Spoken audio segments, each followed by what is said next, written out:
Hey Collective, it's Al from Altruistic Channels, and I'm coming to you today from Silver Lake, actually. I'm enjoying the wonderful beauty of the sunlight and the gorgeous views, and I just wanted to get on here and kind of speak to one of the last articles that I'd written for the LinkedIn audience, which had to do with the interdisciplinary school system and kind of where the future of education is going. And I wanted to focus our attention today on a little bit more in-depth conversation regarding why the article is important and how it actually works into my goal with Altruistic Channels and in general with my soul's mission.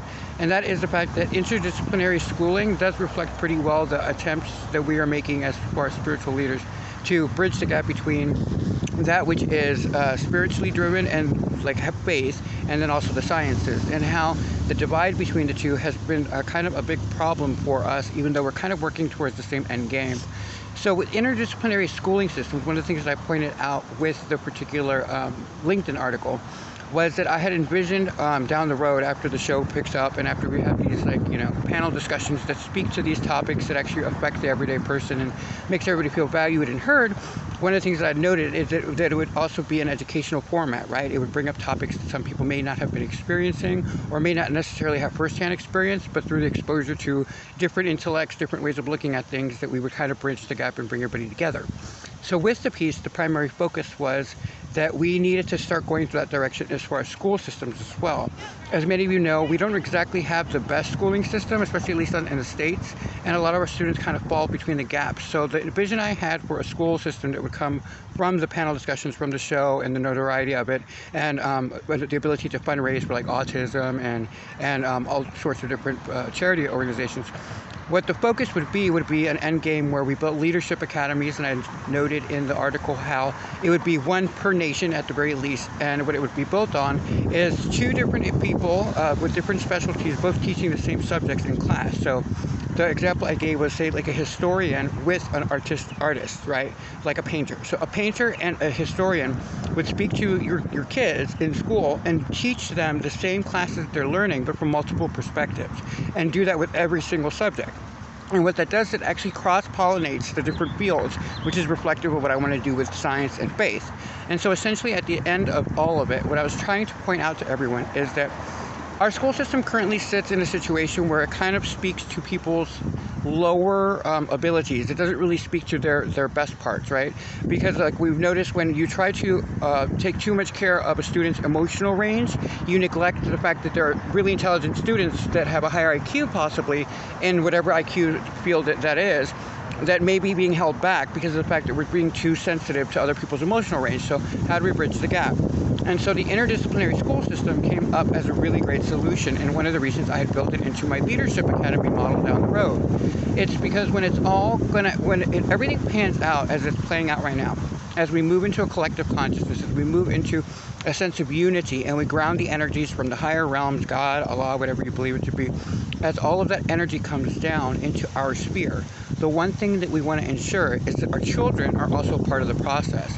And so if we want them to excel, then we speak to their strengths, right? So one of the things I had noticed in the article that I got a little bit of feedback on was that I had said that there would be a portion where they, at least in the school vision I have, where they would compete to get in, but it wasn't like competitive in the sense where they competing as far as like they would win anything in particular, other than it would serve like a place where they do essays and show us their humanitarian efforts and all of the stuff that they've done that make them stand out of the crowd.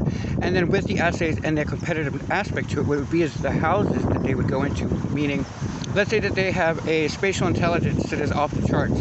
They may not be the best person to put in a artistic class, but they will be somebody who would be really great at architecture. So you put them with the same pool of students and have them in the same houses. And what that would do is it relates to each other, and they mirror each other's strengths as opposed to each other's weaknesses. And instead of it having a huge cross-section where everybody's just, everybody just kind of does what they need to do, this one would be more specialized, where those people in those classes would want to stay with the same student pool because they relate to them and they understand it. And with two teachers actually spending the quality time and teaching them all about the subject from different vantage points, the student would get a much deeper understanding of what they were studying. So when we think of stuff like that, the reason why it seems so outrageous to some people is because of the fact that we have this ingrained belief that school needs to be something that's very dictatorial. It's all about uniformity. It's not about unanimity.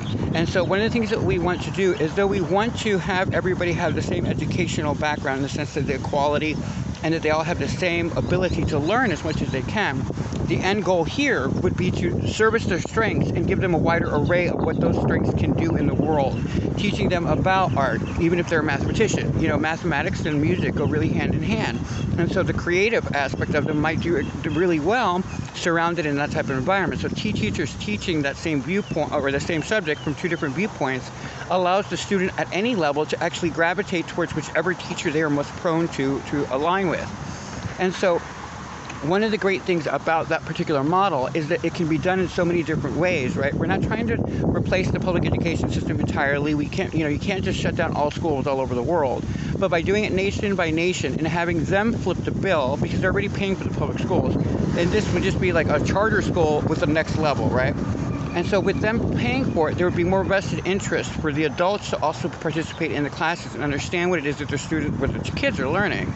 So there would be a great student orientation, and then there would be a parent orientation before that, which would allow the parent to decide if that school is the proper fit for them. You know what I mean? So if someone who has a really, really high general IQ, let's say of 150, 160, they're not going to do very well in a general population school environment because they're going to be held back to some degree, or worse, they're not going to be able to speak to the other students because of the fact that, as I've learned in GT, there comes a point when you just start feeling very frustrated with each other because you can't communicate effectively. Someone with 160 IQ gets very, very short attention span with people who can't keep up with them. It's not because they're like talking down to them all the time. It has to do with the fact that they just don't know how to break down their brain in a way that can share that information. So putting them in a system where they are with other accelerated students in that gifted program would allow those who, let's say, have an intelligence and spatial intelligence, which is a completely different IQ, and put them in a separate house, and then have them intermix at different times, but have their strengths focused and have those shine. And so with interdisciplinary school systems, the great advantage to that is that you also then have a wider array of really high quality teachers to come together and actually focus their attentions on the actual agenda for the year, and whoever the council would be overseeing them would okay it, and so then the parents would actually be able to see it and kind of peruse it and see if that's something their child would enjoy. And the great thing about it is by the time that they hit the high school level, if you will, they would be much more well-rounded and be able to actually deal with worldly leadership, spiritual mentoring. They would be able to deal with the Renaissance and understand the theological aspects to it, and also the actual artistic expression that came from it. One of the things that I posted recently, which was really did pretty well, was I posted a video about the underlying subtext to the river dance performance, and I posted it on my LinkedIn page, and people really enjoyed it. And what it was is that in esoteric theosophy, there is a belief system where we are constantly trying to find the form that is trying to show itself through art or through whatever it's being spoken to. So let's say if there is a constant market for a particular type of product, then what is the form from the higher realms, if you will, or just in general, that is trying to manifest through that particular market? What is the creative importance? How does that relate to the human experience? Are we trying to make evolutionary jumps? Are we trying to... You see how much more well-rounded that conversation is. And so the student would then gravitate towards the subject and stay with it because they would be dedicated towards learning more. And their brain would be much more all about unity. It wouldn't be about separation or segregation. It would be about unity, but without being uniformity, right? Because that's not necessarily good. When you try to drill sergeant everybody to do one thing, then that's basically enslavement. But what we want is we want them to have the freedom to truly follow whatever their path is and their passion.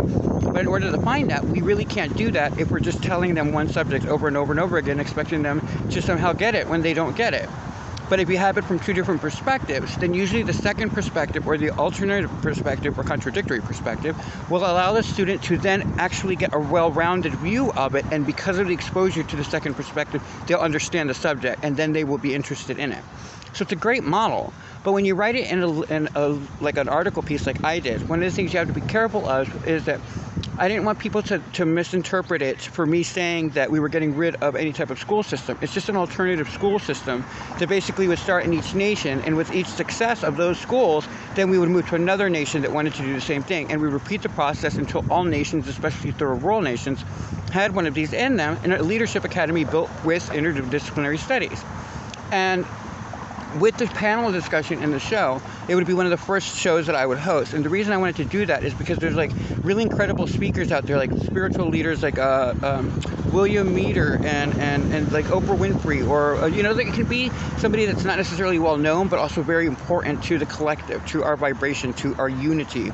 And they being part of the conversation, I actually wanted Mila Kunis, as far as the education, I wanted her involved in it too, because she's a parent. And so the idea is to bring those together and actually show the world what the conversation is and why we're moving towards these directions, in order to pull that audience into the conversation and so they can feel involved. When you show light onto something that looks a little scary or unknown, it dissipates it so that people stop being afraid of it and they go, oh, this totally makes sense. Oh, I get it. But what was happening was that we just weren't speaking to it because everybody was trying to be, you know, they were trying to conform. But with the show, with the panel discussion, it allows multiple viewpoints and actually like a town forum, a community sense of like sitting around the fire or whatnot, and it allows you to actually participate in the development of something that will change the course of history. And it's just something that is very important for us as we move into a collective consciousness. We're not saying that you can't be individual. In fact, your individuality is something very sacred. It's very special. But you belong to something greater, the world. You belong to the Great Earth Academy, and you're here to learn as part of the collegiate experience. So what we're trying to say and expose the world to is that you can still have your faith. You can still have your religion, because religion is very important. You can have your faith. You can have all of those things that you really, really hold near and dear. But you also should be able to understand other people's faiths and be able to allow them their freedom of their own expression. And so it's very important for that to be one of the first panel discussions. And so now that I've kind of picked that, I probably, you know, maybe PBS, something that has public broadcasting, something that allows, like even NPR, that allows such information to a wider array of people as an invitation as opposed to a mandate. Like, I don't like must-see TV necessarily. I'm not shooting it down, but must-see TV just makes me feel like there's no real substance other than maybe humor or a little bit of mystery. But there's nothing more interesting, in my opinion, than that family dinner experience that we used to have, where we used to sit around the dinner table. And since we don't have that anymore, this panel discussion probably would fit in a really good time around the dinner time, supper time, and allow for people who wanted to come together or not. But it would create that community, family environment that would allow people to focus their energy all at once to the subject. They don't have to agree, they can disagree, and that's the brilliance of it. But instead of trying to make it special interest focused, it would be about what's best for the community and everybody coming to the table with that vantage point. And so that's why I'm going to be linking the article piece that I'm speaking to underneath here. It was called The Future of Education, and it was one of the things that I spoke to right after I went through the whole solar eclipse. As you guys can see, there was a lot of things that went on. I'm a triple Cancer, triple Leo, including Leo rising. And so it kind of was a big doozy, and it kind of made me step out of my skin a little bit and share a lot more of what I was thinking. And 3 articles came out of that 1 week. So this is the first one that I'm speaking to that I wrote for LinkedIn, and so I'll be linking it here below. Guys, if you're interested in stuff like this, there's interdisciplinary schools of different types already in motion. It's part of the collective consciousness. It's part of the idea of us coming together as a species, as opposed to individual interest, have an actual group community aspect to us that actually helps each other. There are great ideas that come from this concept. Like, one of the things that I really want to focus on at some point soon, within the first, I'd say about the first week of the show, or the second week of the show, it would be about the idea of first world nations helping out their younger brothers and sisters in third world nations and kind of adopting them and kind of creating a little bit more of, instead of us worrying about the world hunger, why not have first world nations focus on individual countries and nations that they can help raise them, educate them, and so forth. And so we keep doing that and spreading that love throughout it, uniting us as opposed to keeping us apart because of special interest or because of monopolization or coercion or hypocrisy.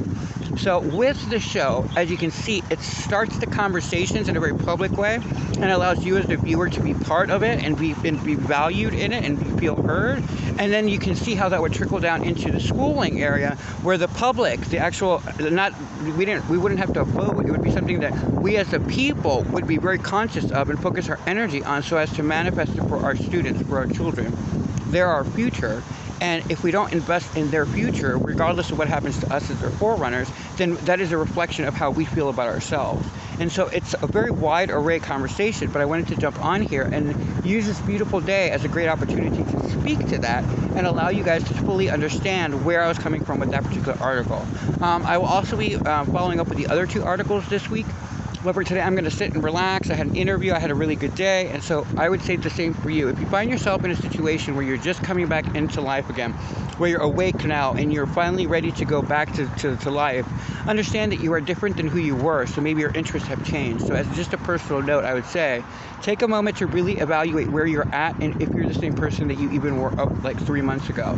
And then assess your life situation and make the proper choices to align with your highest good. But that's it for me, guys, for Altruistic Channels. I hope you guys have a wonderful day. I'll be posting this on Altruistic, and then I might do like a small little video that's like an aside on my Altruistic Channels Arvalo page. But keep looking for the work. If there's going to be more articles for LinkedIn, I'm very focused on my written work right now. And then, of course, I'm going to be posting a lot more of these videos to follow up and interconnect with those so as to kind of show what we're talking about. That's it for me, guys. Have a great day. Bye.